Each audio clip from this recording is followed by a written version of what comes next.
anyway, after I applied for the job and I got the job, they had a singer there. It was a man singer at this very club. His name was Speck.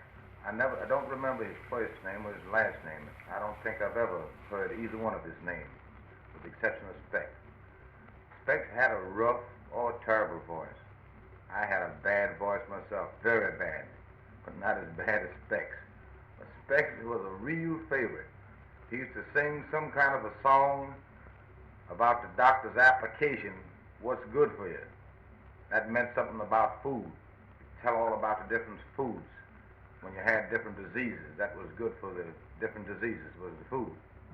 Specs didn't come to work until late, since I went to work at 9 o'clock in this place, and Specs didn't get off till 12 or 1 o'clock at the other job he was working, and we stayed till 4 and 5 o'clock in the morning at this place. So, of course, George was a little bit chesty. That's the piano player.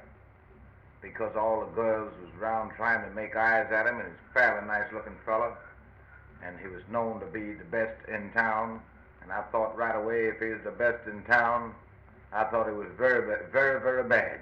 Terrible, to be exact. So I asked George to play me a tune, and he didn't seem to want me to be working in the place. So he played the tune, didn't look like he was very much particular about playing it.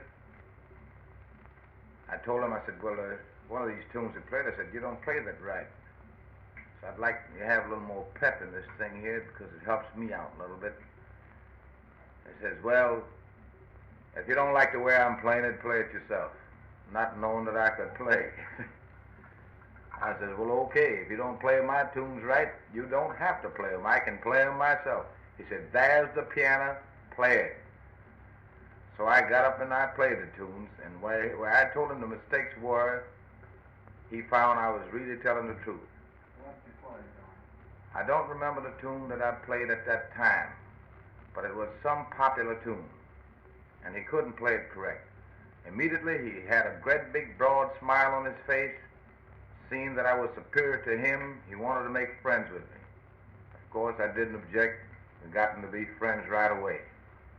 From then on, he asked me, he had a lot of music lined up on the piano, just a little bit of portions of it so he could tell the music. Not that he could use it, because he couldn't play by music. And he asked me, did I read music? And I told him a little bit. Of course, he gave me the different difficult numbers that he thought was difficult, and they were all simple to me because I knew them all anyway. And I played everything he had. By that time, he started getting in touch with different piano players around that were supposed to be good readers and other good musicians that supposedly could play very good on the instruments, which was nothing but brass band instruments. They never had no bands at all around there. So they finally started bringing me different tunes. They brought me all of Scott Joplin's tunes. I knew them all by heart anyhow at that time, so I played them all. They brought me James Scott's tunes. I knew them all. They brought me a few from Louis Chauvin. I knew them all. They brought me Audie Matthews' Pastimes. In fact, Audie Matthews himself brought them down, but I didn't know it was Audie. I had played his tunes. So he decided to find out whether I could either really play piano or not and could really read. Audie was supposed to be the best reader of all of them among the whole St. Louis bunch.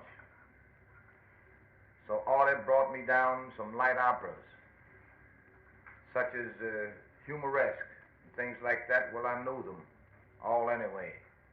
So he decided to bring down Martha, an overture. Well, Martha was something that I had been remembering for years at that time, so that was all okay. At that particular time,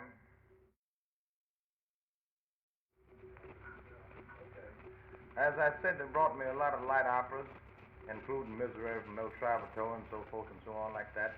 And finally, they brought me Port and Peasant. It seems like in St. Louis, if you was able to play Port and Peasant correctly, you was really considered the tops. And the man that brought it to me was supposed to be the best musician in town, and it seems like he wasn't able to master this piece himself. I had known this tune for many years and had played it in recitals and so forth and so on and light concerts and things. And they placed this number in front of me, and I started looking at it like I've never seen it before. which I had rehearsed it maybe 2 months before I was able to play it. And I started playing this number. So I got to a passage, and this passage was a very fast passage, and I had to turn the page over, but it was impossible for me to turn the page over due to the fact that this passage was so fast, and I had to manipulate it so fast I couldn't turn it over, even though I knew the tune. And Mr. Matthews grabbed the tune from in front of me, which was Ford and Peasant, and said, "Hell, don't be messing with that guy. That guy's a shark." And I told him, "Boys, I've been kidding you all the time." See, I knew all these tunes anyhow. So I swung a few of these operatic tunes for him, like Misery from El Traveler in my style.